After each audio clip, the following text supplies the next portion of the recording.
Today's topic on arbitrage and the pricing of multiple fixed income securities. I want to just take a few moments to talk a bit about what's going on in financial markets. Also to welcome the prospective students that we have sitting here in class today. So for once, over the weekend, unprecedented things didn't occur. And so I'm glad to report that we're still here. Financial markets are still around. And as you know, the government has proposed some measures to deal with this current financial crisis. And at this point, it's still unclear as to what they're proposing. But we can actually see from the data what the market's reaction is. Last time, remember, we looked at the yield curve, and literally it was just a week ago that the yield curve looked like this. Now, remember that we focused on what happened at the very short end of the yield curve, which is 3-month Treasury bills. And last week, when we looked at this graph, the yield was about 3 basis points for a 3-month Treasury bill. And we pointed out that that was telling us something about the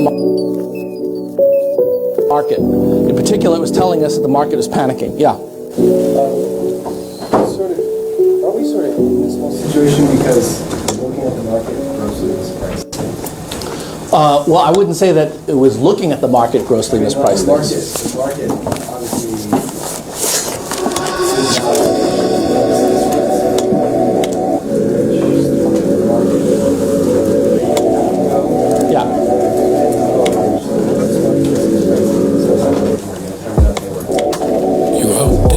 Well, there are a number of things that are priced into a security. It's not just a risk, but it's also a reflection of supply and demand, right? So in other words, what's going on here, the question that we want to answer from looking at the price is, what do we know about what's going on in the marketplace based on that price? What is it telling us? The cost of borrowing over a 3-month period, when it goes down to 3 basis points, that's telling you that the price of that security, the price of Treasury bills, is extraordinarily high relative to historical standards. Now let's take a look at what happened more recently, particularly today. If we go to any of these websites, so in particular, let's go back to the Bloomberg site where we originally looked at this. First of all, this is now the yield curve, and it's hard to compare because I've got a different slide for the last week's. This is just yesterday's, the orange, not last week's. But the one thing you'll note is that at the very short end, now instead of 3 basis points, the 3-month Treasury is yielding 41 basis points. What does that tell you about the price? Now, so Treasury securities, short-term Treasury securities, have declined in price over the last week. And that's one sign that perhaps markets are not as panicked as they were last week. There isn't this mad rush to get into Treasury securities in the short term. All right, so short-term yields have gone up. Yeah. I know what you can do. Why you tripping, baby? You know you ain't psychic.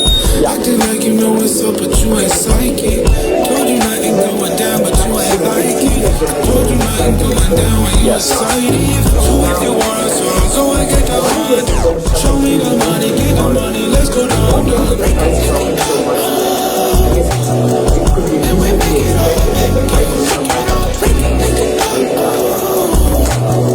up. Which price are you talking about dropping? The yield dropping and the price going up. Well, so there are a number of factors at play, but the current perspective that most of us have in financial markets about last week, and this is just perspective, remember last week is not that far away.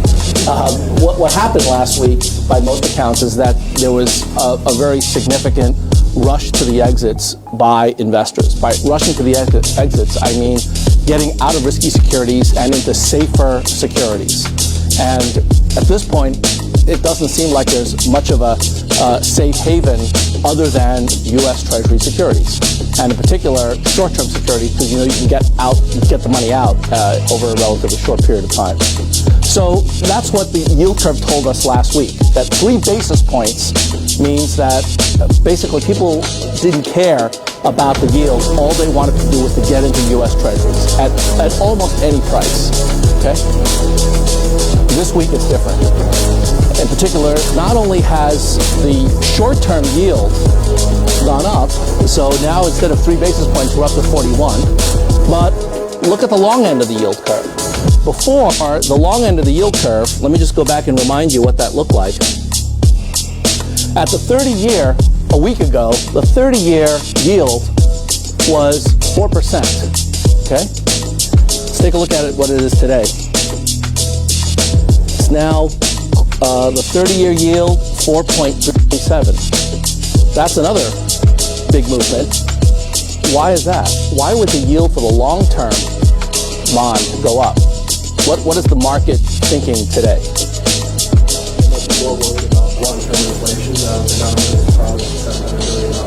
Okay, so inflation has now been incorporated just over the last 7 days. So, question, is this price correct, or was last week's price correct? Getting to your point, I mean, what do we do? Is the short end of the yield curve appropriate today at 41 basis points, or was it really appropriate at 3 basis points? Okay, so there's no answer to that question, because there's no right answer. These prices are a reflection of the current expectations of all the market participants.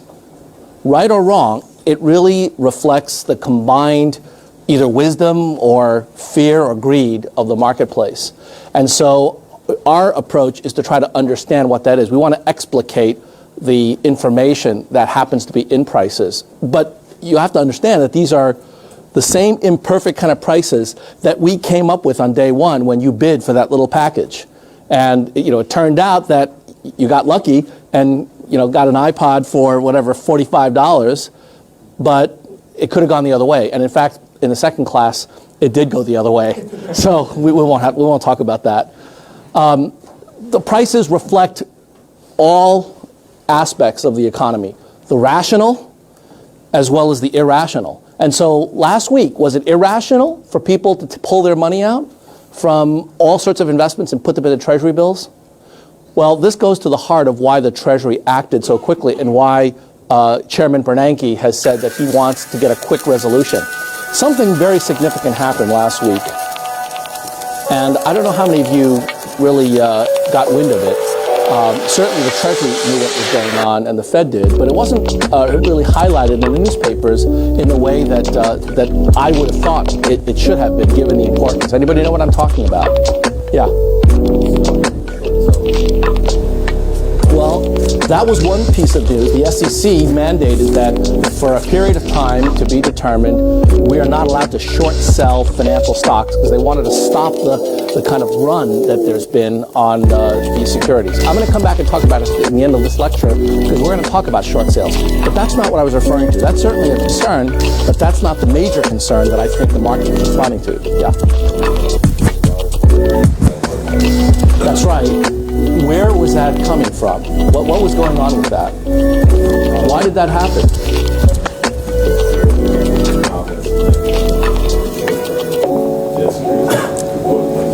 And was there a reason for that loss of confidence? I mean, money funds, what does that have to do with mortgages and Lehman and Goldman? What's the connection? Yes. I just think it's more of a psychological reaction. It wasn't actual. Absolutely, there was a psychological reaction, but did something trigger that? Is that psychological reaction completely unreasonable? If your grandmother asked you what she should do now with her money market fund, should you tell her, don't worry about it, just stay the course and see what happens? Something happened last week that is related exactly to that issue. So you're onto something. What is that, Megan? Broke the buck, exactly. Which money fund, remember? The Reserve Fund. The Reserve Fund is one of the first, if not the first, money market funds. And what is a money market fund? Do we know what that is? You all know what a money market fund is? You all probably have money in a money market fund, whether you know it or not, right? Money market fund is a fund that contains relatively short-term and supposedly riskless securities like CDs, treasuries, and other kinds of very, very safe assets.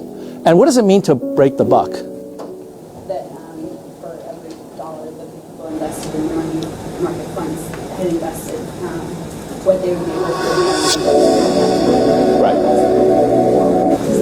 Right. Breaking the buck means that when you put in a buck, money funds are supposed to be so safe that at the very least, when you withdraw the money, you're going to get a buck back. Breaking the buck means that if you withdraw, there is a possibility that what you withdraw is less than $1. Now, that's scary because think about a bank. When you put your money into a checking account for a bank, you expect to get that money out, maybe not with a lot of interest, maybe even with no interest if things don't go well, but you expect to get what you put in, you expect to get principal back, right? Well, money market funds are very much the same way. People use them as if they were checking accounts. In fact, there are money market funds where you can write checks on them, right? And so breaking the buck has been a major concern, not just among the money funds, but among regulators. Because if it turns out that retail investors, ordinary consumers are scared about what's going on with their money market accounts, they will do en masse what happened last week, which is pull out huge sums of money from these money market funds.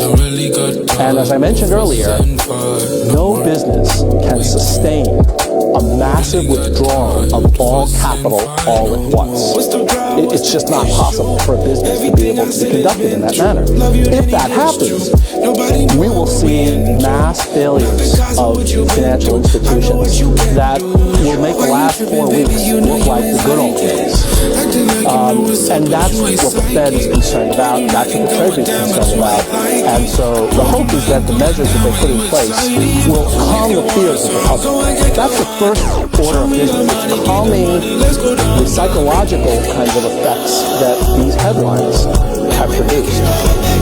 And so the hope is that once they put these measures in place, that will take care of the concerns. What they've done is to propose to guarantee money market funds the same way that the FDIC guarantees your banking accounts and the way that the SIPC guarantees your brokerage accounts. And there are other measures that have been proposed. We won't have time to talk about them here, but over the next couple of weeks, the finance group at the Sloan School will be putting together some kind of a panel discussion that will focus exactly on these issues. So we'll let you know when that happens, and we'll take on these issues head on in that session. Okay? But it looks like for the moment, at least from the yield curves that we saw, that things are actually quieting down. We'll see on a day-by-day basis. So, this is obviously last week. This week, we have yields going up a little bit, so that suggests that there isn't the same kind of pressure. But every day is, another day and with another set of revelations. So by looking at these pieces of information, we can actually glean what the market is thinking. Is it right? Of course not. All forecasts are by construction incorrect to some degree, but it's a window on exactly what's going on in the marketplace and what people are thinking. Yeah.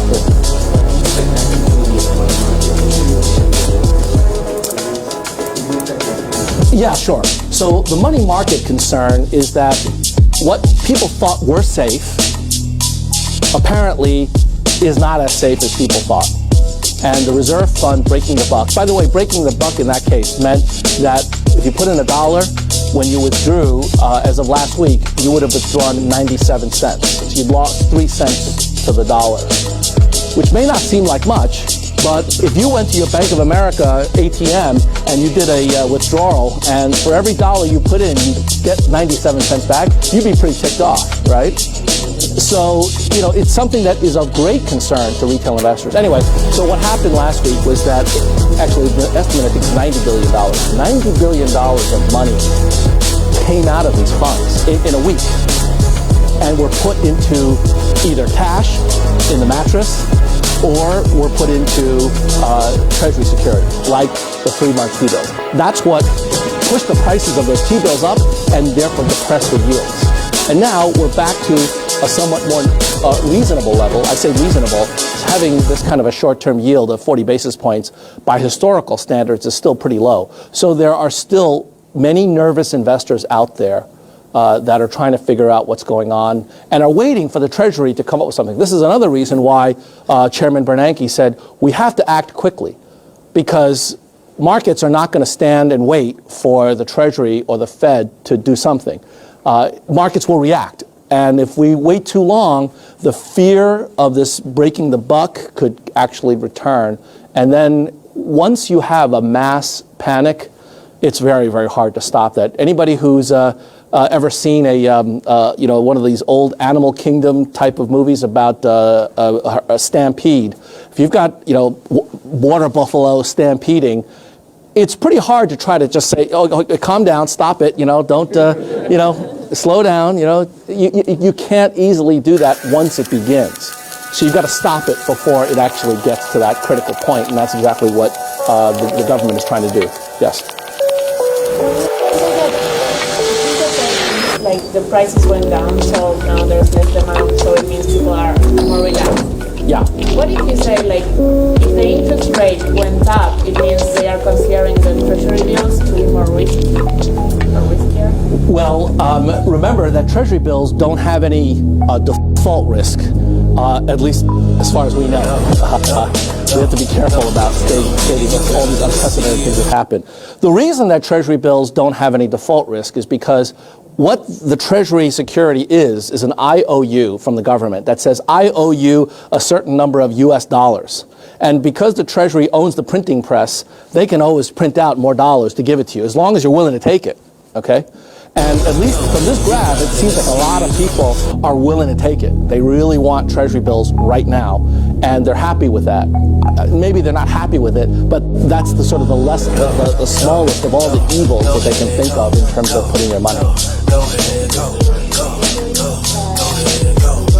Yeah. Today I'ma wake up in the We hope not. I mean, I guess it could be possible that people are betting that the United States is going to default in 30 years, but my sense is that what's more likely, given that these are default-free, in the sense that they're nominal bonds, so these bonds are going to be paid off in the little certificates called US dollars that the printing presses can always come up with. There's no risk that they can't print up more dollars. The risk is that a dollar 30 years from now isn't going to be worth as much as we thought it was going to be because of inflationary expectations. So as of today, that 30-year yield is not 4%, it's 4.37, and the 0.37 one could attribute to an inflationary expectation by the marketplace. Do you think that the short-term change in the yield has anything to do with the recent devaluation of the dollar against foreign currencies? It could be that because of that devaluation, dollars are cheaper and people are putting more money, into U.S. securities. That's also a possibility. But another way of putting that is that foreign investors are now finding treasuries more attractive for whatever reason. So yes, that's also part of that supply and demand story. Okay, last question. Yeah. Historically, what is a reasonable yield? You mentioned that before, like where the yield before all this and now. Well, I'm glad you asked that question because we have a graph. These are the historical yields of the 3-month, 6-month, 1-year, 2-year, 5-year, 10-year, 30-year from 1962 to 2000 and I think it's 2004. And it depends on what flavor you're looking at, and it's kind of hard to read this graph because of the colors. But if you look at the dark blue line, they actually all move together pretty much. But at one point, that short-term yield was 4%. 4% for a 3-month Treasury bill. Now, these are all annualized, remember. So 4% doesn't mean 4% over 3 months. It means 4% on an annualized basis, which is why 41 basis points, that's an annualized yield for a 3-month loan, just seems ridiculously small by historical standards. But when people are scared about not getting paid, that kind of fear, that psychological pressure can be overwhelming. And do you believe in these prices? Does it make sense? Well, I'm hoping to get you not to ask the question in that way, but rather to ask the question, given market prices and what I know about it, what can I interpret from what's going on, and how does that affect me in terms of the financial decisions that I want to make. So if you are thinking about pricing other securities based upon these kinds of numbers, you need to ask yourself whether you believe the numbers make sense or are they just completely out of whack. And the only way to do that is to understand what the basis is for these numbers. So that's where we're going next, trying to understand how to measure the various different characteristics of these numbers to get a sense of what's reasonable, what's not. Question?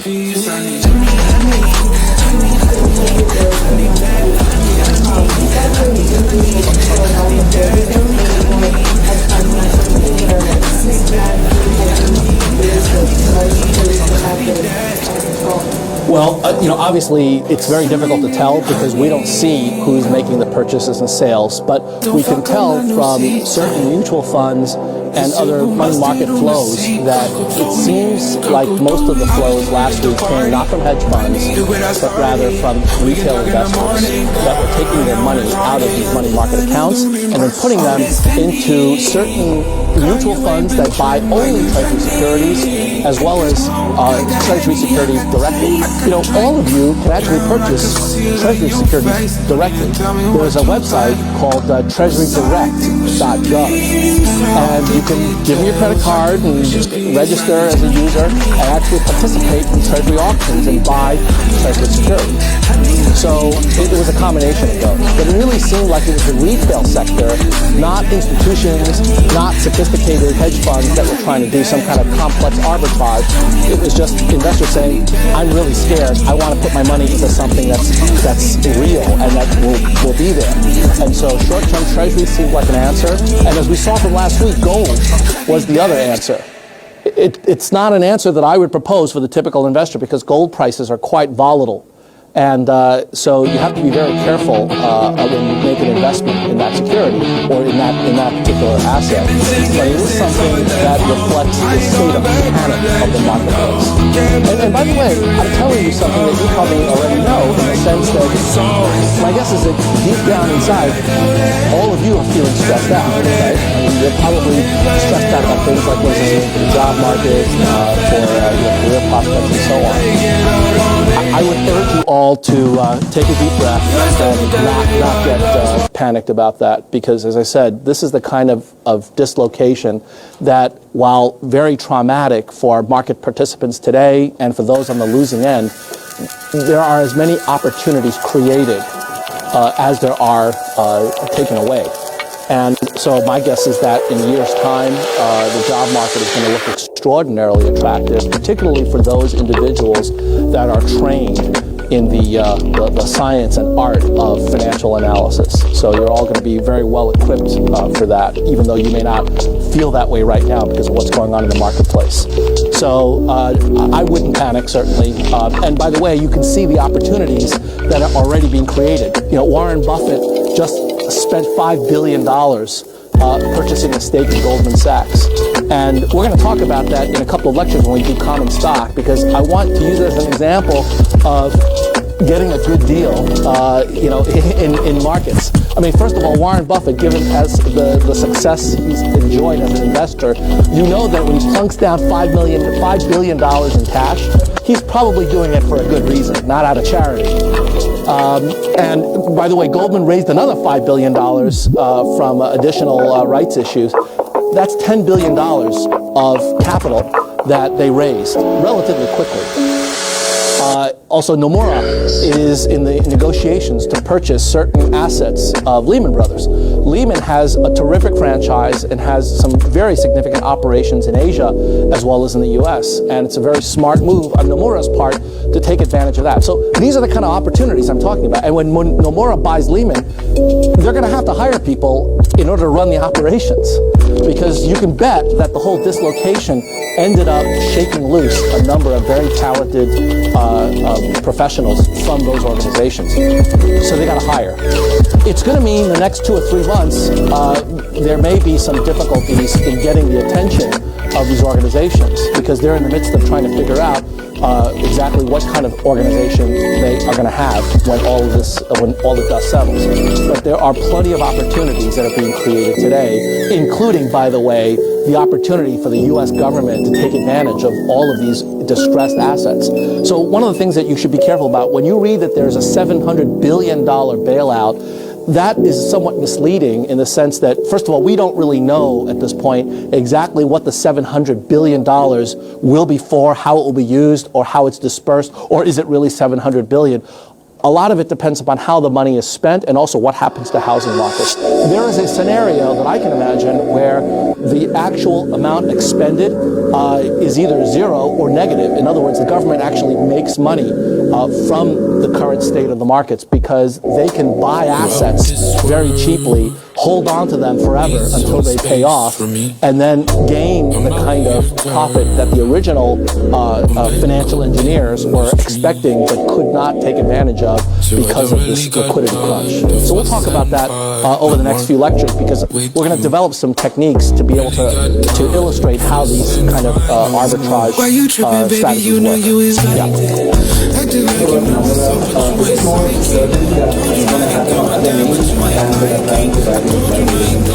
Well, certainly there are a number of banks. I wouldn't say many, simply because there aren't that many banks that are well capitalized enough to be able to take on a large unit of a business as big as Nomura. So Nomura is one of a handful of banks that are engaged, but they seem to be the front runner at this point. Kind of from the Asian analysts we met, where I've spoken to, is that it's quite likely that might not go through as well because Oh, absolutely. I mean, there are a number of issues that will come up in any kind of a deal, and so you don't know whether or not something's going to go through until it actually goes through. The same thing could be said for what happened with Merrill Lynch, with AIG. All of these deals are sort of put together at the last minute, and either they get consummated or there's some hitch at the end that makes it difficult. So, yeah, I mean, with a grain of salt, you should take all of these news reports and literally until the deal is signed, you will not know whether or not something's right. The point I'm illustrating is that these assets are not completely worthless. What's happened is a very significant liquidity crunch and panic. When that happens, the pricing of all these assets becomes questionable. Okay? We're going to actually see an example of that. So if you wouldn't mind, let me put that off for a few minutes, and then if you have further questions about this, we can come back to it. Let me start. This is lecture 6, and what I want to do is to start where we ended last time, which was a discussion of coupon bonds and how you price coupon bonds simply as a package or a portfolio of pure discount bonds. Underlying this approach to pricing coupon bonds is a very important principle. That's a principle that was given to you in the very first day of class where we talked about the 6 fundamental principles of financial markets. And it's the principle of the law of one price. So what I want to do today is to focus on that and talk about the law of one price and what it means for things like arbitrage, leverage, short selling, and relative pricing. Those are the key concepts we're going to cover today. So let me talk about the law of one price and remind you all what it is. It's a very simple idea. It's so simple that you might think it's obvious, but it's got some very, very dramatic implications. The law of one price says that 2 identical cash flows must have the same market price. Okay, let me repeat that. 2 identical cash flows must have the same price. Now, remember that when we think of an asset, we think of an asset as just the sequence of cash flows. That's what an asset is. So all I'm saying is that when you have 2 identical assets, they have to have the same price. That's not a very controversial statement. And this principle is one of the most important ideas in all of modern finance because it leads to the pricing of all sorts of securities, including all the derivatives that have ever been priced on Wall Street. They use this idea of the law of one price. Okay? Yeah. No, I don't have to qualify that at all. First, because this is a free country and I don't do anything I don't want to do. But more importantly, it's because I don't want to restrict it to an equilibrium. By equilibrium, you mean when supply equals demand, right? I don't care about supply and demand. Supply may very well not equal demand. That's okay with me. This principle of the law of one price, that two identical cash flows have to have the same market price, the only assumption that I need in order for that law to be true is that people prefer more money for less money. And it's not even people. I just need one person in the economy that prefers more money for less money. And I'm happy to volunteer for that position. Okay? Why is that? It's because if that law is violated, if you can show me two identical cash flows that sell for different market prices, first of all, tell nobody but me about it. What I'm going to do is I'm going to buy the cheaper asset. I'm going to sell the more expensive asset. So as of today, I make money, right? Because I bought the cheap, I sold the more expensive. That difference is positive for me. And then I argue that from that point on, I have no further risk and in fact, no further obligation. I can just forget about the deal and take my money and spend it. Why? Because I bought and sold identical cash flows. So from that point on in the future, all the cash flows cancel out. So I'm done. That's called an arbitrage, or more technically, a free lunch.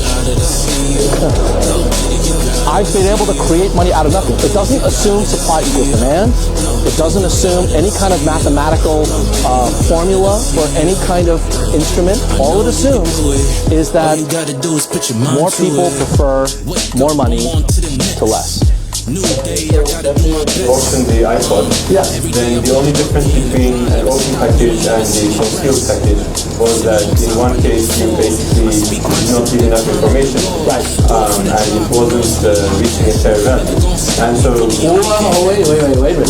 Well, when you say fair value, that's a loaded term. What do you mean by fair value? It was the fair value given all the information that the market had. when the person buys up with the package, once they open it, they'll know that the cash flow of that object is the same as if it were not packaged. And they're going to reach the benefit that we just mentioned. That's right. But don't you think there's a difference between the package wrapped and the package unwrapped?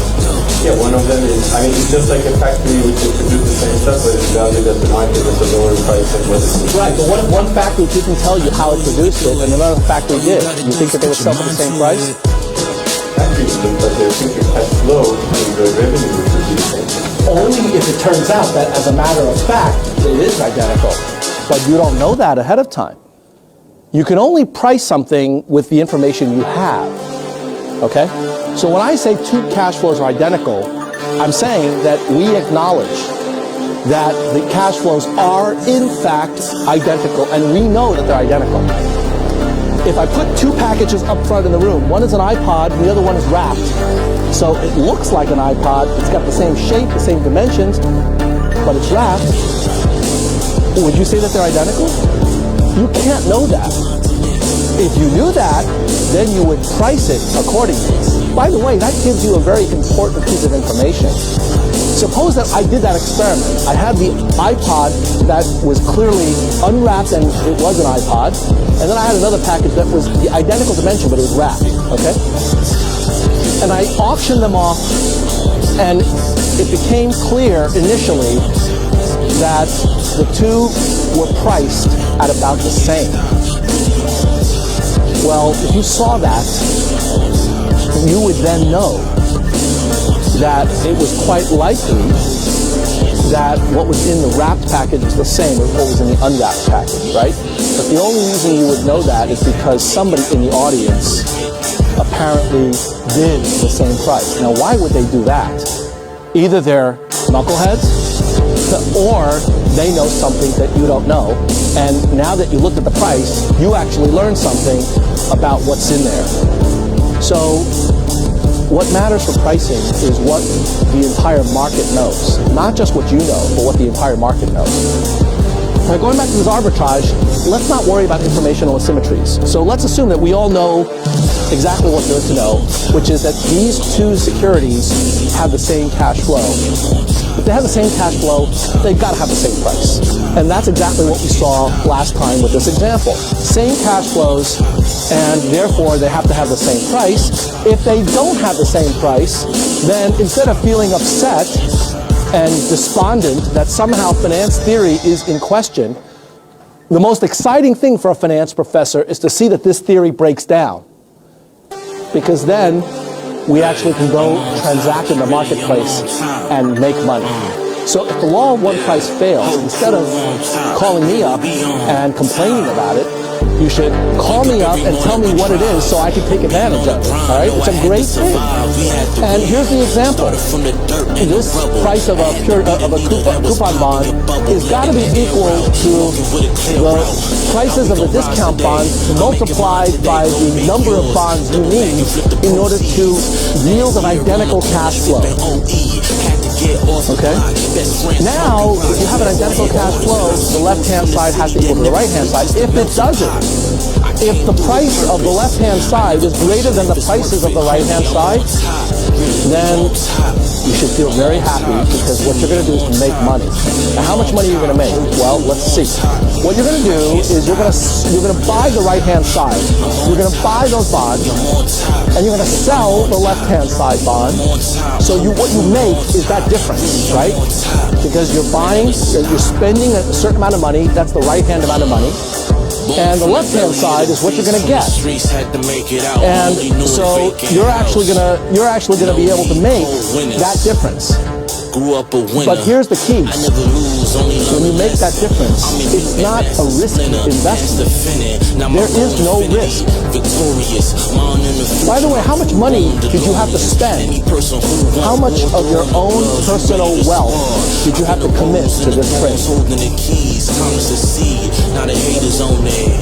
Just the risk? What risk? Here's the thing. Did you have to spend that? That's money that you get, not that you have to spend. Is there any money that comes out of your pocket to do this trade? No, because what you're buying is actually financed by what you sold. And then on top of that, you have a little extra left over. Okay? So this is like one of these infomercials at 2 o'clock in the morning, you know, real estate, how to make $1 million in real estate with no money down, right? You've put no money down. You haven't spent any money because what you've done is you've sold a bond and you've gotten this amount of cash. With that cash, you can buy these bonds. And how do you know you have money left over? By assumption. I'm assuming that this price is greater than that price. So now you have money left over. You've put no money down. You have cash in the pocket. You have no risk. You have no obligations. Because all the future cash flows that you owe are financed completely by the bonds that you bought. One for one, dollar for dollar. It matches. So literally, as of today, you walk away from this transaction a richer individual. Yeah.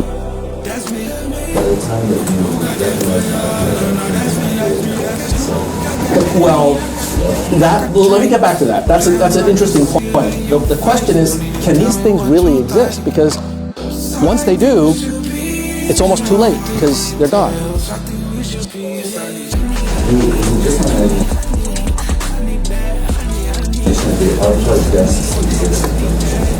Arbitrage desks absolutely exist in financial firms. And what they do is look for this stuff all day long. That's what they do. And so, is it true that by the time you identify it's gone?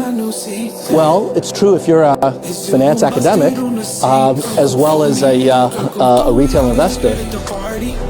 But you guys, you're going to go out in the job market and you're going to be hired by some of these arbitrage desks.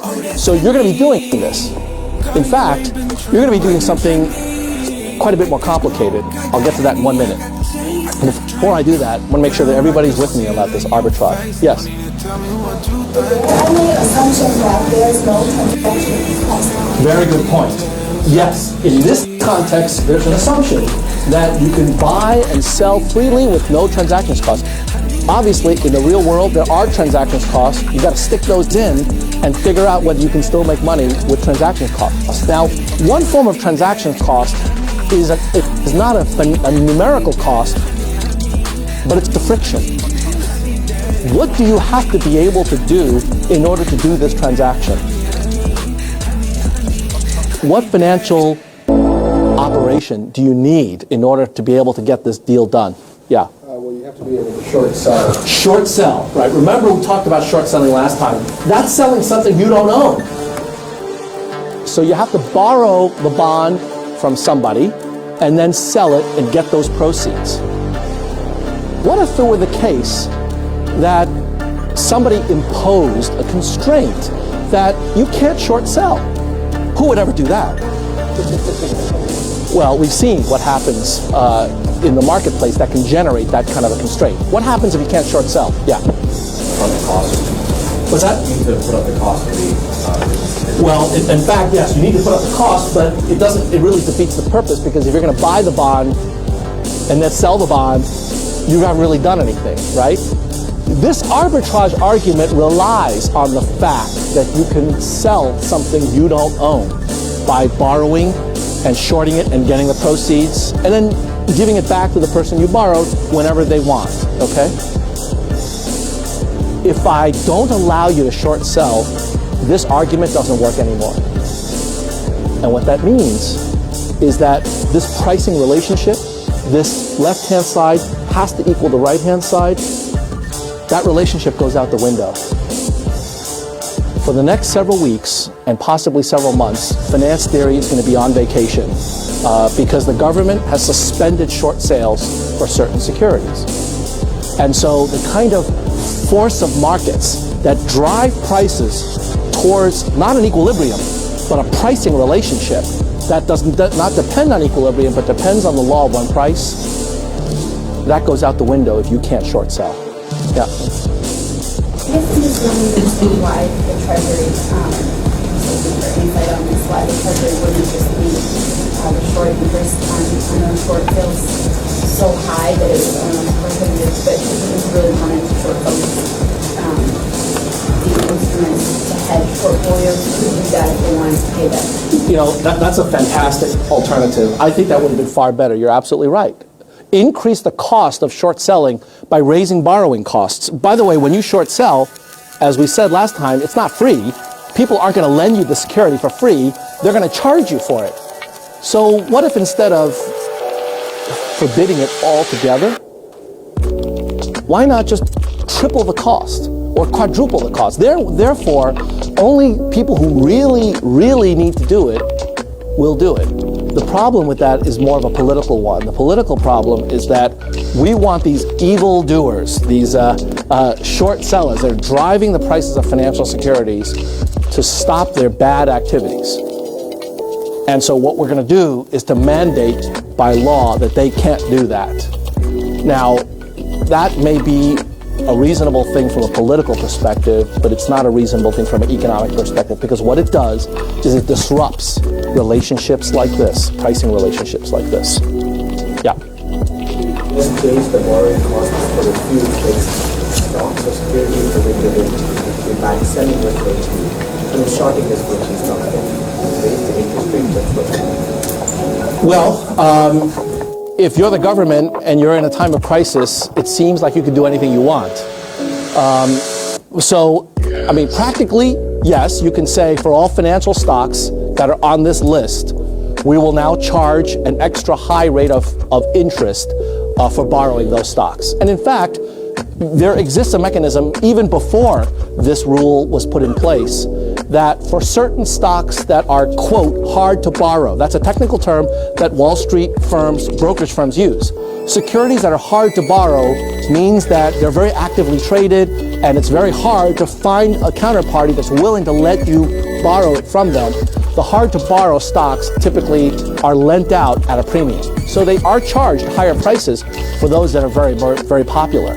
And, you know, by simply eliminating short sells, you basically make those costs infinite. That's exactly what's going on. So it would have been better to make them finite but bigger. That would have been better than what they did, which is making it infinite. But from the purely financial markets perspective, it would be best if there were no restrictions and no transactions cost at all. Obviously, transactions costs are inevitable, so when you price these relationships, the equality is going to be up to transactions cost. There might be a little bit of a wedge between the left-hand side and the right-hand side, but the difference will have to be small enough that apart from transactions cost, they are not significantly different.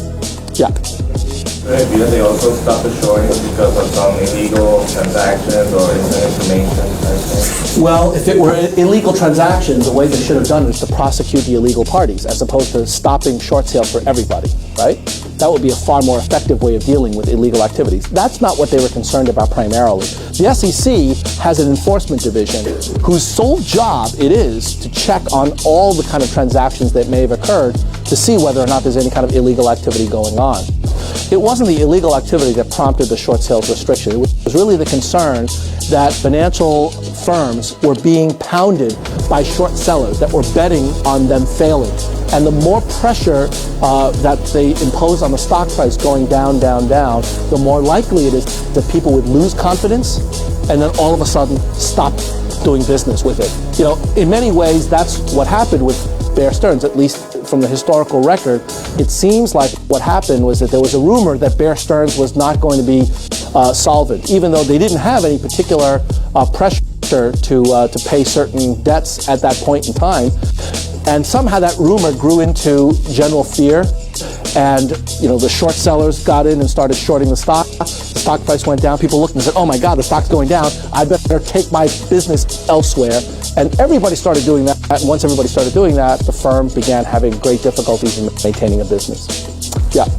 Short selling is not allowed. Yes. And the investors who own the more expensive That's right. assets are going to sell them because they're going to think, okay, I'm selling today, I'm buying the That's right. That's right. So again, you do the demand and supply. You have That's a very good point. Let me repeat it. The point is that even if you're not allowed to short sell, then the folks who own the left-hand side, who own the coupon bond, they can say, hey, my coupon bond is worth 110, but I can get the exact same payoff by buying a bunch of pure discount bonds, and it's only going to cost me 100 to buy them. I'm going to sell my coupon bond at 110, and I'm going to buy $100 worth of these discount bonds, and I've just made 10 bucks.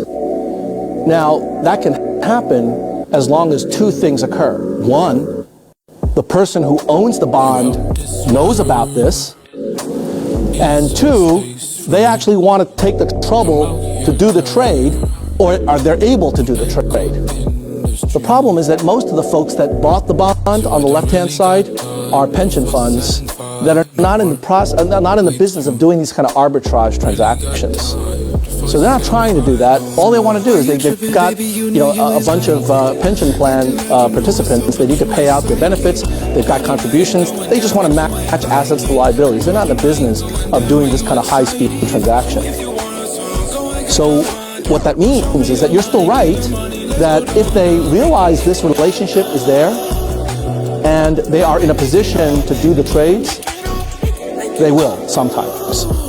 And then that will force prices closer, but it's not going to be the same kind of numerical identity that has to hold when you've got greedy people like myself trying to do the trades and being able to do the trades at a moment's notice. Players are big enough to believe in markets, then Exactly right. There are all sorts of additional complexities of being able to do the trade that as a pension plan, you're not even allowed to do, never mind whether you want to do them or not. So these are the kind of restrictions that would present this gap, okay? But let's, for now, assume that there's no gap. We're going to assume that there's no frictions. We're going to assume that there's no short sales prohibitions. And when that happens, this pricing relationship has to hold. Now, I promised you, I want to show you something more complicated that all of you may do when you get out of here, and that's this. Instead of looking at just one bond, what if we looked at a whole bunch of coupon bonds? Now, let's take a look using this pricing relationship that's based on the law of one price and basic greed. We've got N bonds here, 1 through N, and each has its own coupon, whatever that is. I'm just going to use notation to write down that each bond has its own particular coupon, right? So you've got a 3% 10-year bond, you've got a 4% 30-year bond, you may have a 5.5% 5-year bond. So some of these coupons may be 0 because capital T, I'm going to assume, is the most extreme 30-year period, right? So a 5-year bond would have coupons for the first 5 years, and then for all of the coupon payments after that, I'm going to have 0, 0, 0, 0, 0, right? So this should harken back to your high school algebra days, where you have multiple equations with multiple unknowns. Now, what's unknown here in these equations? What are the unknowns? Well, you observe the prices, right, from the marketplace. So the left-hand side is not unknown. What about the right-hand side? What are the unknowns? What do you observe? What are the knowns? How about that? Let's start with that. Yeah. The coupons. The coupons, right. If I tell you that I've got a 30-year, 4.5% bond, you know what the coupon's going to be, right? We don't know the yield. What's that? The yield? The yield is what we don't know. All right? That we either get from the marketplace or we can try to solve it from these prices. But how many different yields do we need in order to price each bond? These are T-year bonds. How many yields? Yeah, we need T yields, 1 for each year. We have T yields in these equations. And they're the same across the different bonds, right? Because we're using the same pure discount bonds to replicate each of these coupon bonds. I've got T unknowns. How many equations do I have? N bonds, right. Now, on any given day, you might have 200 to 300 bonds that are trading. But you've only got 30 unknowns. So let's think back to your high school algebra or college linear algebra days. If you've got 200 equations and 30 unknowns, how many solutions do you have? Well, let's get simpler. Suppose you had 2 equations and 2 unknowns. You have 1 solution, assuming certain kind of conditions that hold, like invertibility, which we're going to talk about in a minute. 2 equations, 2 unknowns, you have 1 solution. How about 1 equation and 2 unknowns? How many solutions? Infinite. Okay, that's right. Because you've got that extra degree of freedom, right? There's lots of different solutions. What about 3 equations and 2 unknowns? Now, how many solutions do you have? Yeah. It's linear. Are you guaranteed to have 1? You might have 0. What are the conditions under which you would have 1? All you gotta do is put your mind to it. Right. There's a possibility you have 1 solution if the solution of the 2 equations actually applies to the 3rd. Do you remember under what condition that, what? Exhaustive, it's not quite the term that mathematicians use. There's something called linear dependence. That's a very complicated word that describes the fact that if you have these 2 equations and 2 unknowns and you have 1 solution, you can just take an average of those 2, a combination of those 2, and you'll get the 3rd one. You can actually replicate the 3rd equation from those 2. What happens if you don't? What happens if you cannot take combinations of the first two equations to get the third? What does that mean? One of the numbers is wrong. What do you mean by that?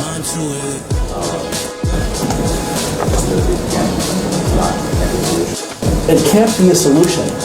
Okay, now this is getting really interesting because on the one hand, you're probably getting confused about what any of this has to do with money. In a minute, I'm going to tell you it has everything to do with money, as you might expect. If we've got two equations and two unknowns and we have one solution, that basically says that there are two yields, a one-year yield and a two-year yield that is able to price both bonds.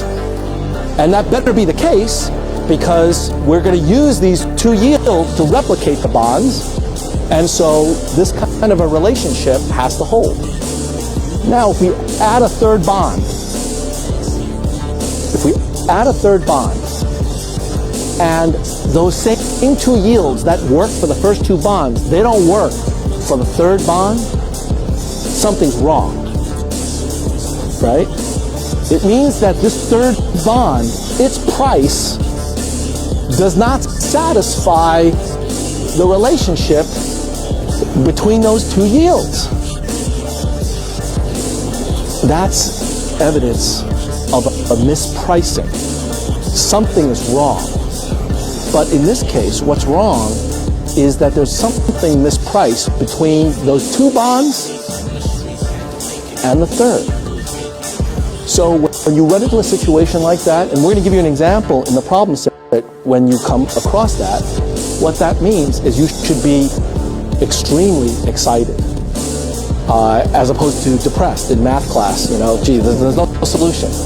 In finance, what no solution means is that there is a transaction. There exists a linear combination of the first two bonds and the third that A, costs you no money down, B, will generate cash flow today, C, will require no future payments of any sort, so it's riskless. It is a free lunch. It is an arbitrage. Now that's with three equations and two unknowns. Anybody can do that, right? That's easy. What if it were 200 equations and 30 unknowns? Now, not so easy. Now you actually have to know something about linear algebra. Now, the whole notion of what an invertible matrix is, what the eigenvalues are, all the kind of infrastructure that you can build for understanding this becomes relevant as a quant trading on a proprietary trading desk. In the 1970s, a number of MIT graduates were hired by Salomon Brothers.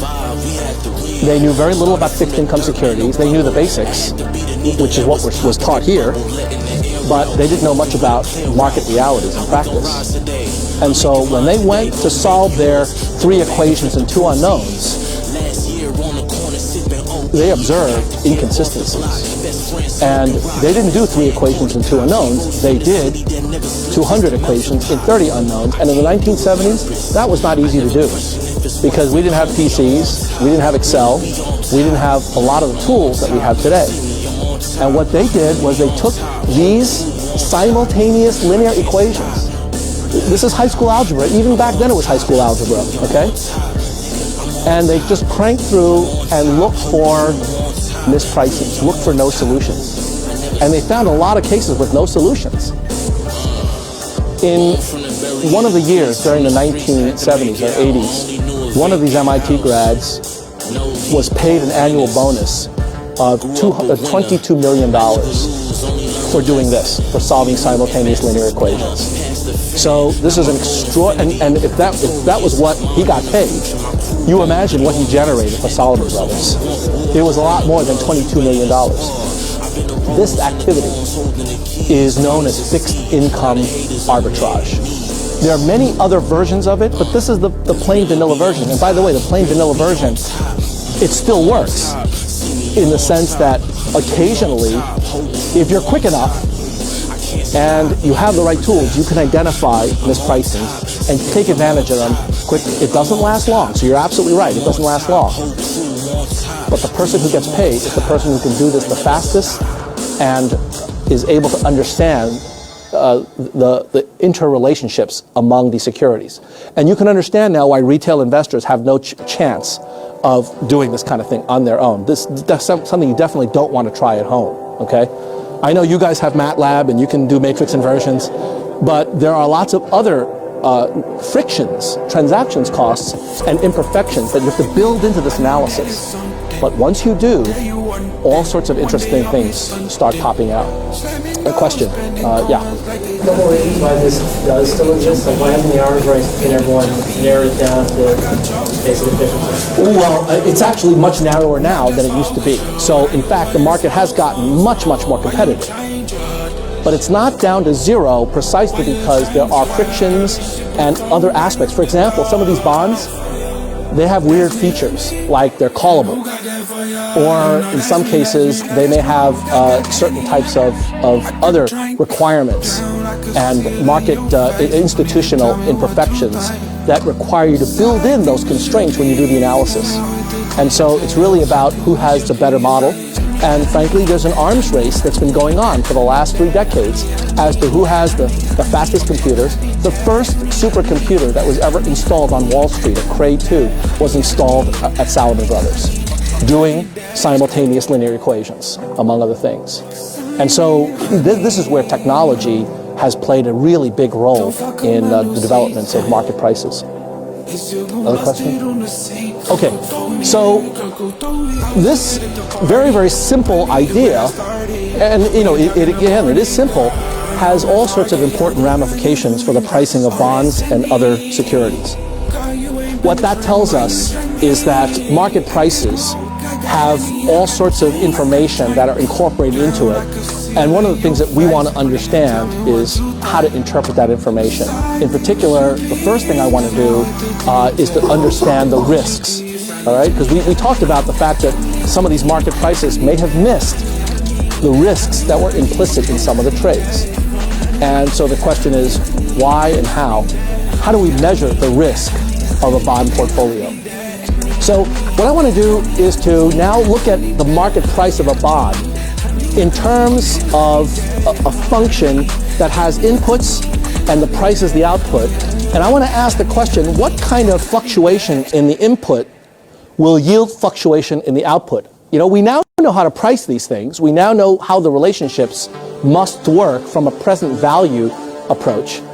And now what I want to do is to ask whether we can measure the sensitivity. So one way to do it is to just graph the price of a bond as a function of its yield. And we know that there's an inverse relationship, right? Just like we saw with treasuries this week versus last week. Right? Last week there was a big run on treasuries. Lots of people wanted to get into them. Price goes up, yield goes down. And this week, less pressure, so we have yield going up and the price is coming down. That provides us with one kind of measure of risk. So the kind of measure I'm talking about is the slope of this line. The instantaneous slope that tells us for a bit of a tweak in interest rates or yield, what does that do to the market price? Because obviously when you're an investor, you're focusing on the price, right? Yield is a convenient way of summarizing the properties of a bond, but ultimately what you care about in your portfolio is price. And so the question is, for a move in the interest rate, what does that do to the price? Well, it turns out that there is one way to get at that that is somewhat more intuitive than just looking at this kind of fluctuation. It's called duration, and it's named after a person, Macaulay, who first proposed it as a way of measuring how risky a bond is. What Macaulay noted was that the longer the maturity of a bond, the more sensitive is the bond price to the yield. So for example, a 30-year bond, when you move the interest rate by 1 basis point, will have a much, much larger price fluctuation than, and so something that's raised to the 30th power in the denominator, it has a much larger impact when you perturb that denominator by a little bit, okay? Because you're actually increasing that power, you're increasing that quantity by that 30th power.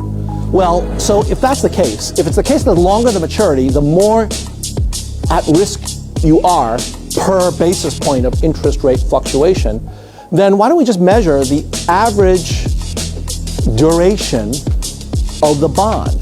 By average duration, I mean how long does the bond last when you weight it by the coupon payments that it pays you. So for a pure discount bond, the duration is simple. It's just the maturity date, right? If you've got a 30-year strip that pays you $1 in 30 years, the duration of that bond is just 30 years.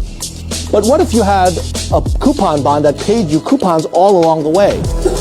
Well, then you should take a weighted average of the 30 years and give some weight to the early years too, because the early years are years where you're going to receive cash, and therefore interest rate fluctuations are going to affect the value of those cash flows. So the weighted average term to maturity is simply equal to the sum of the date, 1, 2, 3, 4, 5, 6, 7, multiplied by a weight factor that sums to 1. And let's just use as a weight factor the proportion of present value of cash flow on that date. Okay? So if you take the weighted average where you take the weights as the present value of the coupon divided by the present value of the bond, those weights certainly sum to 1. And then you're weighting that by the date, the year that you get paid. That number will give you what's called Macaulay Duration, okay? So it turns out that the reason that Macaulay Duration is interesting is that when you take a look at bond prices and you ask the question, for a certain percentage change, a certain basis point change in the interest rate, what does that do to the bond price as a percentage of its current price? So this is the sensitivity. It turns out that you can show that that's actually the negative of the Macaulay duration divided by 1 plus the bond yield. So this is a long way of stating that the duration gives you a measure of how sensitive the bond price is to changes in yield. Okay? The longer the duration, the more sensitive the bond is to changes in yield. And duration now just means a weighted average of all of the payout dates that a bond will have. If a bond pays a lot of its cash up front and very little in later periods, is the duration high or low? Low. And so if a duration is low, what that says is that there's not a lot of sensitivity to changes in yield on the bond price itself. If, on the other hand, all of your payment is out in the future, way out in the future, that's going to make it very interest rate sensitive, okay? And the negative number here indicates that there's an inverse relationship between price and yield. So when bond investors look at a particular portfolio of bonds, and this is key, they look at a portfolio of bonds because that's what they're going to be investing in. When you put your money in a money market fund or in a bond fund, medium term, long term, you're not putting it in one bond, you're putting it in a whole set of bonds. Your natural question is, how sensitive is that portfolio to changes in interest rates? And the answer is, it's related to the duration. And so if I told you that this portfolio has a duration of 5.5 years, that will give you some intuition for how sensitive or how risky that portfolio is. So duration is a measure that I've defined for a bond, but you can define it for a portfolio of bonds, right? Simply by taking the cash flows at every period and then computing a weighted average where the weights are the present value of those cash flows as a function of the entire portfolio. Okay, so here's an example where I've got a 4-year Treasury note with a face value of $100, 7% coupon, selling at $103.50, which yields 6%. That's the yield. That's the Y that makes this 103.5 equal to the present value of all of those coupon payments plus the return of principal. Okay? And so here, what I've done is to calculate for you the cash flows of the bond, the present value of those cash flows, and then the respective product of T times the present value of cash flows.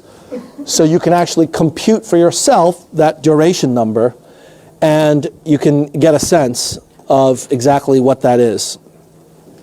So the duration is about 7.13 years. So duration is a measurement that is in units of years, or half-year units, sorry, 7.13 half-year units. And the modified duration is going to be given by 6.92. Price risk at a yield of 3%, therefore, is going to be given by just this expression right here.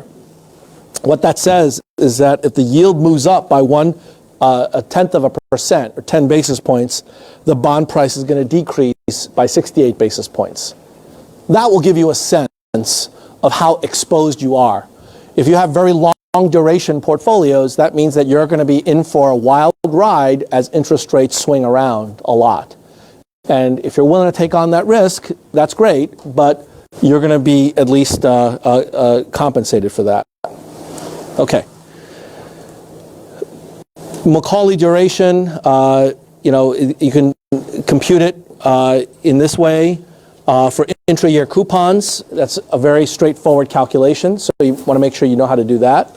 You simply just use the usual discounting and dividing the yield by the appropriate payment periods.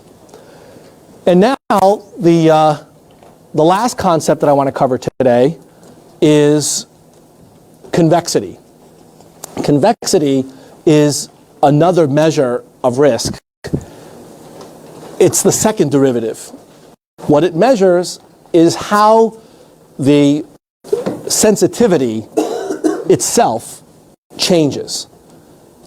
And it turns out that convexity as a measure gives you a sort of a higher order approximation, both to the price of the bond as well as how the bond is going to move with respect to interest rates. So let me just show you what the derivation is. It's pretty straightforward, but if you have any questions, happy to discuss it. You take the price of a bond and you take the second derivative with respect to the yield. What you're going to get out of it is an expression that looks like this. Now, that expression in and of itself has relatively little intuition. But let me just write down the percentage change in the first derivative as V sub m, okay? And then I'm going to show you an interesting relationship. This, for those of you who remember your high school calculus or college calculus class, you'll remember there's something called a Taylor approximation, right? Taylor series.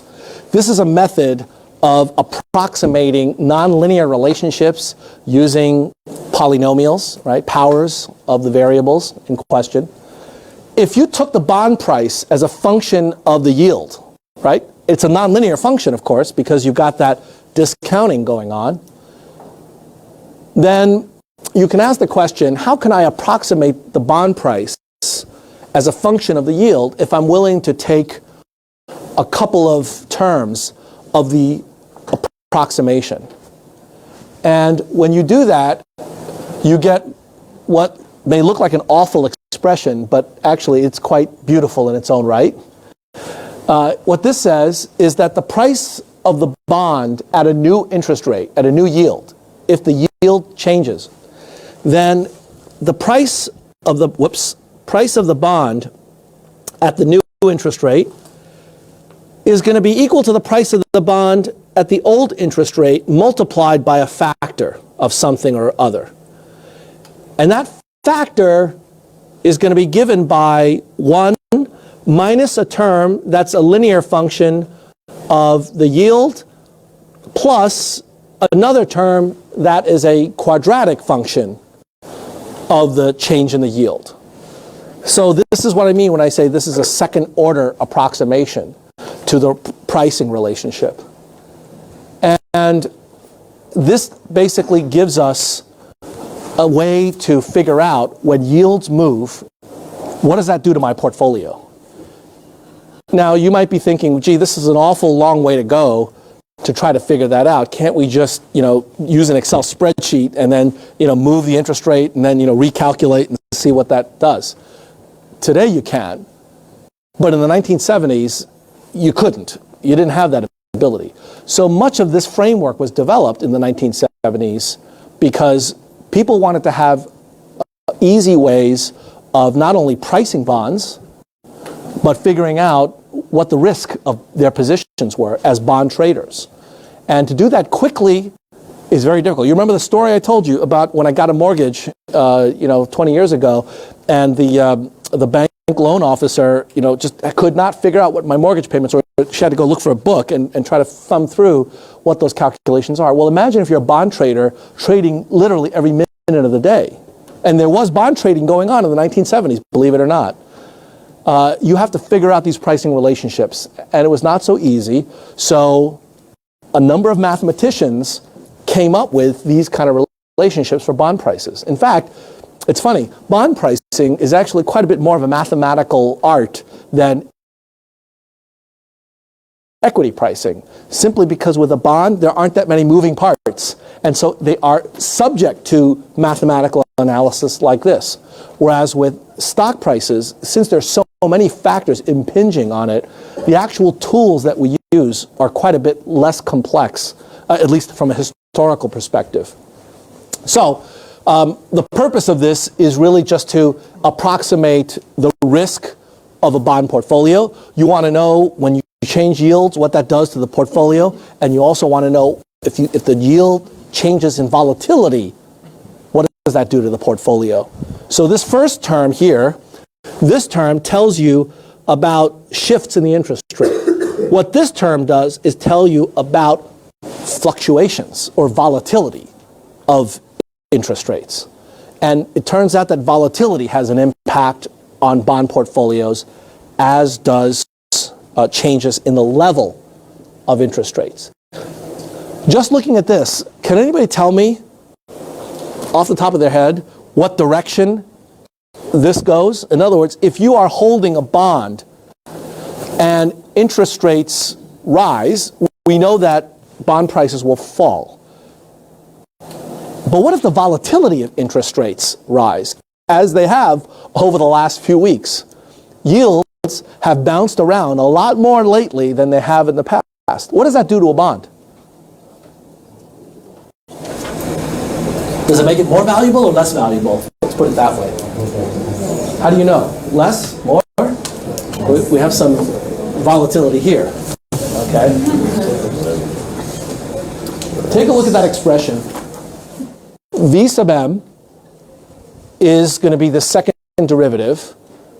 And then you've got a term there that's going to be the change in the yield, right? Squared. If the change in the yield squared goes up, other things equal, and other things are never equal, but economists like to say other things equal, it actually makes bonds more valuable. In this respect, owning a bond actually is sort of like owning an option. Now, you don't know about options yet. We're going to come to that in a few lectures. But it turns out that having an option when volatility goes up can be very valuable. And similarly, for bonds, bonds have option-like characteristics. And we see that here with this approximation. That second term will actually yield some actual value when volatility goes up. Now, I do a numerical example here that I'd like you to look through on your own, where I compute for you both the first and second terms of that approximation, and you can actually see how good the approximation is. Okay? So I'd like you to take a look at that, make sure you understand it, and next time be happy to answer questions about this. What we're going to cover on Monday is risky debt, which of course is directly related to what's going on in markets today. And so I'd like you to read up on that in the textbook. And when we come back on Monday, we're going to talk about debt ratings and possibly what went wrong with all of these subprime securities.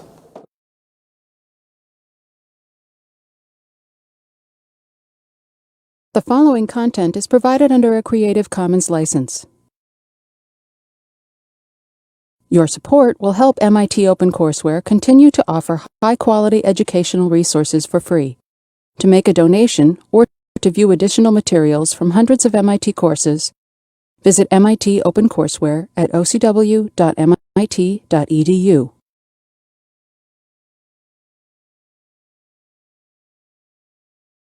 Last time when we met, we saw that the yield curve was somewhere at the short end, was somewhere at the 30 to 40 basis point level. And let's see where it is today. The yield on a 3-month Treasury bill, according to this, is at 71 to 72 basis points. So that's pretty good. That's better than it was last week. There was a point, actually, earlier this morning, that the yield curve was, the short end was slightly above 1%. But it's now come back down because of additional trading and demand for these securities. But that suggests that at least the panic is not as severe as it was last week. Things are getting a bit better. And not surprisingly, the reason they're getting a bit better is because there's more certainty now that something was going to happen. When we met last, it seemed as if there was a possibility that this wasn't going to happen at all, that there was going to be some breakdown between Democrats and Republicans, and that there was an impasse. Fortunately, that got resolved over the weekend. At least it seems to be. It's going to be voted on as we speak, actually. So hopefully we'll find out by the end of class or the end of today whether or not it happens. If it doesn't happen, what do you think is going to happen to the 3-month? Yeah, I mean, so you can actually look at this as a thermometer, check the temperature of our economy. It's pretty amazing, isn't it? It tells you that financial markets are very dynamic and that you actually can learn a lot from market prices. Again, are market prices correct? No, there's no such thing as correct. I want you to get away from that notion of correct. There is a market price that reflects the aggregate sentiment of the economy and the participants on a given day, at a given point in time, with a certain set of market conditions. And then you have to decide whether or not that set of prices is something that you would like to use in your own calculations. Okay? So right now, these are the prices that reflect what's going on in the economy. By the way, at the long end, last time we saw that 2 weeks ago, the long end of the yield curve was pretty high because of concerns that there was going to be inflation. And then last week, we saw that it went down. What is it now? Well, if you take a look at the 30-year, the yield is at 4.22. That's slightly lower, not by much, but it's slightly lower than what we saw last time, and certainly lower than what it was 2 weeks ago. So the concerns about inflation, while they're still there, at least from the data here, it looks like they're a little bit less. So are people right today and we're wrong last week? Who knows?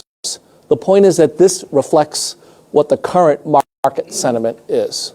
And so at every point in time, when you look at market prices, what you're getting is a window on current expectations and current information, and you have to make the best of that. Okay, any other questions? Yep. I just have sort of two questions. One is that when the 3-month treasuries are so high, yeah, you said it was just a couple basis points. Yeah. Why wouldn't you just short those? Because don't you have to find, they can't go above 0. Right, yeah. So you have a couple basis points downside. Yeah. And more basis points upside. That's right. You could have shorted them. Andy, you want to answer? I'm not sure I agree that you can short them. Okay, why not? Because going short that means you want to borrow money at 3 basis points for 3 months. Yeah. But you're not the U.S. government. Right. So no one will allow you to do that. Well, it would be hard to borrow the securities and then sell them, right? And unfortunately, you can't manufacture the pieces of paper the way the U.S. government can, right? It's kind of hard to do the printing press in just the same way. In fact, I think it may even be illegal. But you're right that if it's such a low level, what you would like to be able to do is you'd like to be able to issue that stuff. And by the way, the U.S. government did take the opportunity to issue some paper last week to take advantage of this. It's a great way to do it, right? You borrow money at virtually zero interest rate because you are the U.S. government, and all you need to do is to print up these wonderful certificates. But I think the issue is exactly right. If you wanted to short it, you've got to be able to borrow it from somebody else and then short it, and they have to let you borrow it from them at appropriate premium. So there's a risk and a price for that. But if you could do it, it was a pretty good trade. On the other hand, think about what you're saying. What you're saying is that you would like to be able to allow people who want liquidity to have liquidity. You would like to provide them with that kind of a liquidity. If everybody is panicking and wanting liquidity, then that might be a very good strategy, because when markets calm down, eventually you will do quite well. In effect, that's what the U.S. government is hoping to do with this so-called bailout package, which is what I mentioned last week, that bailout is probably not the right term. It's a rescue package, undoubtedly. But whether or not it's a bailout or a very savvy investment depends simply on the price that you can get it at and the price that you ultimately sell it for. So that remains to be seen. Other questions? Yeah. I don't know the details of the plan, but I'm wondering, like, this crisis is based on the whole economy is leveraged on some assets that are not really worthy or are worth less than they were supposed to. And I wonder, at the end, like, will the people that have credit, like bad credit, suffer? Will they take their homes or not? Like, I don't see how, I mean, because the only way I see for these to be corrected is to go to the fundamentals. There's a lot of people leverage that are not, can't pay. So how will this get to the, am I explaining that? I think so. I think you're expressing the same kind of concern and confusion that the American public has expressed at the bailout package, because it doesn't seem like the bailout is really applying to the ultimate root cause of this, which is the homeowners. The politicians would say that you're bailing out Wall Street when you should really be bailing out Main Street. Let me hold off on answering that, because it turns out that this Thursday, October 2nd, from 5:30 to 7, the Sloan School will be organizing a panel discussion of the bailout as well as the root causes of some of these issues. So rather than take up any more class time, let me defer that question to that Thursday panel, and then I'd be happy to talk about it afterwards, but I'd rather make sure that we stay on track with our curriculum and just use this as an illustration. But let me give you the short answer to the question. The short answer is that the idea is that you have to deal with the current crisis right now. So it's sort of like having a patient come into the emergency room and they're bleeding out. And it turns out that the reason they're bleeding out is they've abused drugs and they've done all sorts of bad things to their diet and health. Now, at that time, you probably don't want to give a lecture on good nutrition and the dangers of recreational pharmaceuticals. You got to stop the bleeding. And then, over the course of the next few weeks and months, you try to rehabilitate the patient. So what the package is meant to do, first of all, is to stop the bleeding.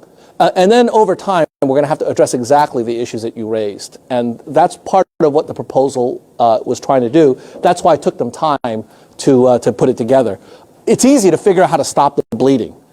Money will stop the bleeding. But the problem is that throwing money, good money, at bad assets is not necessarily the long-run solution. You have to figure out what the ultimate causes are, dealing with foreclosures, dealing with all of these very complex securities, figuring out how to value them, coming up with proper insurance agreements to be able to create stability across the entire market. And that's what the various aspects of the bailout package are designed to do. So we'll talk about it on Thursday, and I would encourage all of you who are interested to come to that session. We've got a number of economists and accounting faculty and other folks who are going to be there to present. You'll get a notice about that in probably later this afternoon. Yeah. One thing on the Macaulay deal. Yes. What's going to happen with the bank, and is it going to continue the same, or? Well, obviously that's a work in progress.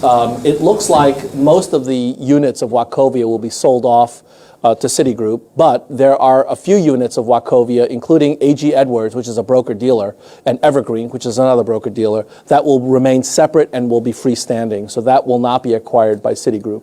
But apart from that, all the other units of Wachovia will be taken on by Citigroup, and that there'll be a backstop provided by the FDIC in case the losses exceed more than $40 billion. So Citigroup will be able to take that onto its balance sheets, and in exchange for taking on all of these bad debts and other problems, Citigroup gets the retail access to all of the various different channels that Wachovia has set up. So now Citigroup has the ability to compete head-to-head with Merrill Lynch, having been acquired by Bank of America, whereas before they wouldn't have been able to do that. So you see, this is what I was saying last time, that with every kind of crisis, with every kind of dislocation, there are opportunities that are created. And so when you have one door closing, three other doors open for opportunities that can be taken advantage of. And by the way, let me mention, this is also true for your careers. You might be discouraged about financial services. I would argue just the opposite. Right now, all of you are in an excellent position as first-year students, because first of all, you're here in school waiting out the passage of the storm. And when the storm passes, believe me, there are going to be tons of opportunities. In fact, typically the largest growth period for jobs is not at business cycle peaks, but it's exactly after these kinds of troughs that occur. So within the next 6 to 12 months, there's going to be tons of career opportunities. In fact, for those of you who are interested in going to the New York Banking Day, and you really should if you're interested in a career in finance, my guess is if you visit Goldman Sachs, Morgan Stanley, as difficult as a set of circumstances they're in right now, my guess is every single one of these firms will be hiring.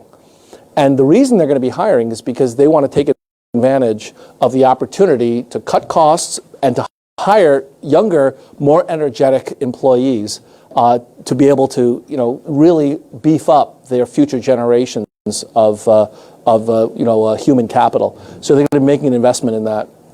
So I think that's a good example of how it's true that you're going to have consolidation. So now, after this, there's going to be three major money center banks, J.P. Morgan Chase, Bank of America, and Citigroup, which is astonishing because just a few months ago, there are quite a few others. So the landscape has changed, but the competitive landscape changing means that opportunities get created along the way. Yeah. Why is it better to have the banking industry concentrated in three banks? In that, wouldn't it have been better to let Wachovia fail and let the regional players pick up the slack instead of now having, literally JP, BFA, and Citigroup dominating the entire landscape in a position to monopolize a clear going forward? Well, so, that's an interesting thought, letting Wachovia fail. Obviously, you're not a Wachovia customer.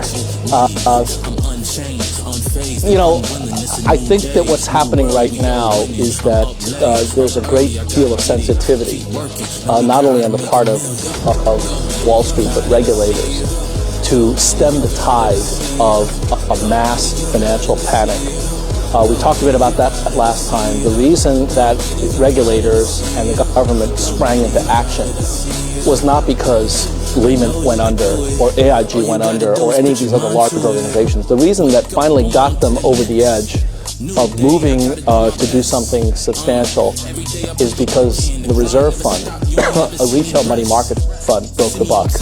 And if that happens on a regular basis beyond the reserve fund, you will have a very, very significant financial market dislocation. It turns out that Wachovia is part of that retail network, and if you let Wachovia fail, you risk igniting further problems in that retail sector. Citigroup is perfectly happy to take them over and are able to, given their balance sheet, are able to manage that without any problem. So that seemed like an ideal solution from everybody's perspective. Because if you allow Wachovia to fail, remember the FDIC is on the hook to pay all the depositors their FDIC deposit insurance up to $100,000 per name, per account. That could be a very substantial number by letting the bank fail and by having all of its value completely lost. This way, they actually preserve a fair amount of value because as an ongoing concern, Wachovia has quite a lot of good business. So it actually is the cost minimizing solution, but at the same time, it also preserves the current fragile integrity of financial markets, at least until the bailout fund is set. My guess is that in about 3 or 4 weeks, if we have banks that end up not being able to make their commitments, they are going to be allowed to fail. Because at that point, those failures won't jeopardize the entire financial system. They'll be dealt with by this bailout organization. So I think that's the logic. Yeah, last question. Let's move on. Washington Mutual failure, well, that's right, and but the difference there is that Washington Mutual has much bigger exposure to these subprime loans, and so I think in that case there really wasn't much of a choice, and very much so transferring the business units that are able to be moved over to J.P. Morgan Chase would make a fair bit of sense, right? So there's a lot of consolidation going on in this industry. But once again, consolidation, while it seems like it's a big upheaval, and it is for the people that are at these organizations, it's very disruptive.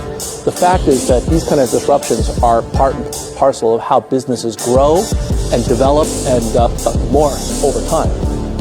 In fact, if you went back to the 1960s and you looked at a Wall Street Journal on microfiche, I happened to do that just because I was looking for a particular citation at one point.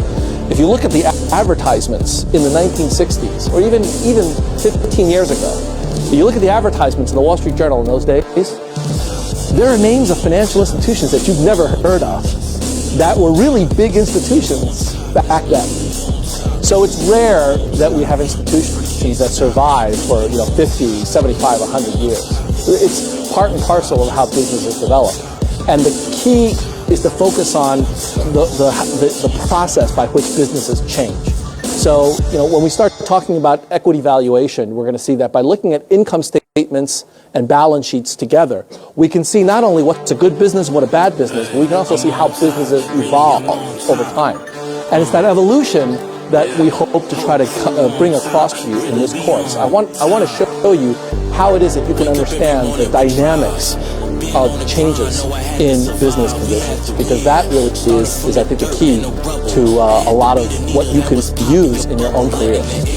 Okay, I know there are more questions, but let me hold off on those and start on the lecture today, and then we can cover those a little bit later on after we've made some progress. So this is a continuation of last lecture where we were talking about convexity and duration as two measures of the riskiness of a bond portfolio.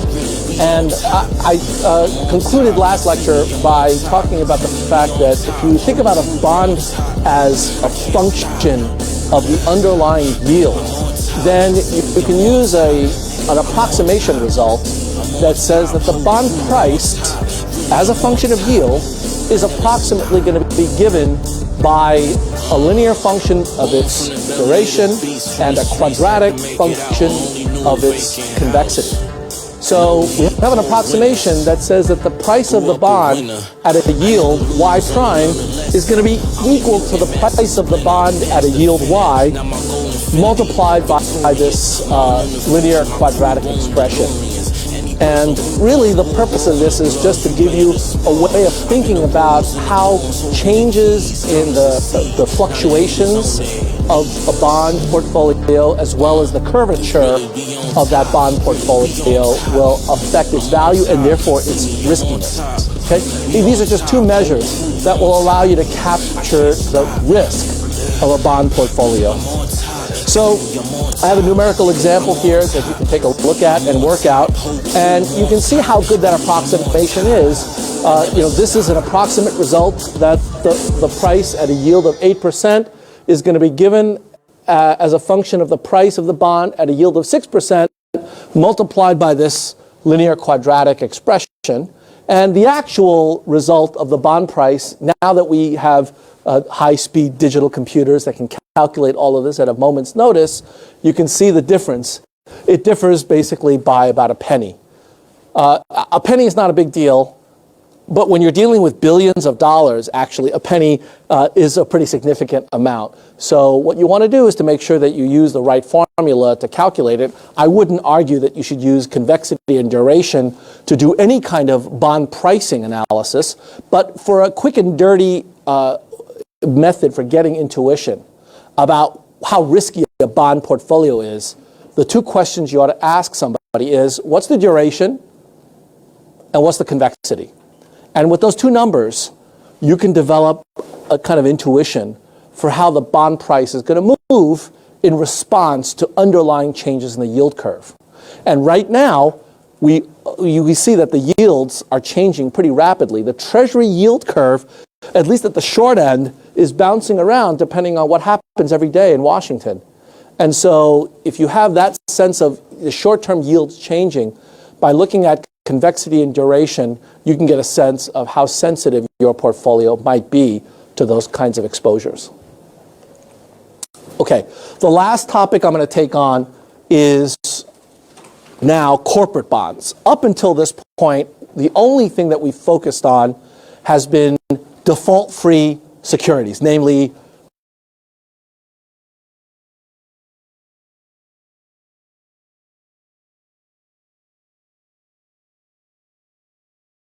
government securities, because governments can always print money, and therefore they can always make good on the claim that they will pay you a face value of $1,000 in 27 years, right? There's no risk that they can't run those printing presses. What I want to turn to now is risky debt. And in particular, I want to point out that risky debt is fundamentally different in the sense that there's a chance that you don't get paid back. So one of the most significant concerns of pricing corporate bonds is default risk. And the market has created its own mechanism for trying to get a sense of what the default risk really is, namely credit ratings. These are ratings put out by a variety of services. The services that are most popular are Moody's, S&P, and Fitch. And these services do analyses on various companies, and then they issue reports and ultimately ratings on those companies. They'll say, you know, this company is rated AAA, AAA being the highest category. And I've listed the different ratings categories for the three different agencies here, so you can get a sense of how they compare. Typically, these ratings are grouped into two categories: investment grade and non-investment grade. And really the difference is just the nature of the default risk or the speculativeness of the default probability. Bonds that are below investment grade have a higher default rate, and bonds that are supposedly investment grade are ones that are appropriate for prudent and conservative investments. Yeah. Oh, sorry about that. Yeah, thank you. Yeah, that's better. So investment grade for Moody's is AAA, high quality is AA, upper medium quality is single A, and then medium grade is BAA, and then anything below BAA is considered non-investment grade. Now, the one thing you have to keep in mind about fixed income securities is that apart from some of the more esoteric strategies that we talked about last time, like fixed income arbitrage, this idea of taking a bunch of bonds and figuring out which ones are mispriced and trading them.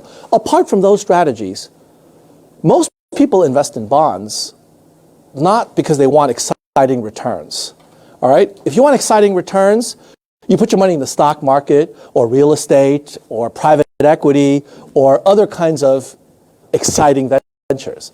Bonds are supposed to be boring, okay? You put your money in, and 5 years later, you get your money out with a little extra. That's what bonds are supposed to do. And it wasn't until the 1970s when the era of junk bonds came on the scene, 70s and 80s, with Michael Milken and Drexel Burnham Lambert, that you really had a very different face of fixed income markets. By and large, fixed income markets dwarf equity markets. But the reason that they're so large is because most people use them as a kind of a safe haven. And as you get riskier and riskier, it starts to look less like bonds and more like equity, right? In fact, if you think about the bankruptcy process, if you've got a risky corporate bond, you're the bondholder, and the company declares bankruptcy. They can't pay your interest payments that are due to you. When they declare bankruptcy, then at least from a theoretical perspective, you, the bondholder, now become equity holders. You own the assets because they can't pay you, so they're obligated to give you control of their company, right? So as bonds become more risky, they start to look more and more not like debt, but like equity. That is, the returns are random, and you don't know what you're going to get. It's sort of a surprise every day. It's the gift that keeps on giving, right? But for the most part, investors that are invested in bonds aren't looking for that. They're looking for safe returns. And they're looking for the highest yield that is a safe return. So investment grade is the category that typically pension funds, endowments, and other relatively conservative institutions look to. Within that category, they would like to get as much yield as possible. So which of these different grades do you think offers the highest yield? Why is that? Yes, you're right. Why is that? What's the logic for that? Yeah. Exactly. Given that it's lower rated, that means it's got a higher probability of default. You've got to pay investors a little bit of extra for them to bear that risk. Okay? Simple as that. So the reason that there are multiple categories, even in investment grade, is that there are different levels of risk aversion that investors want to take on. Some investors are highly risk averse, and for the very, very risk averse investors, they're going to take on AAA. And for those that are a little bit more adventurous, they'll take on lower grade.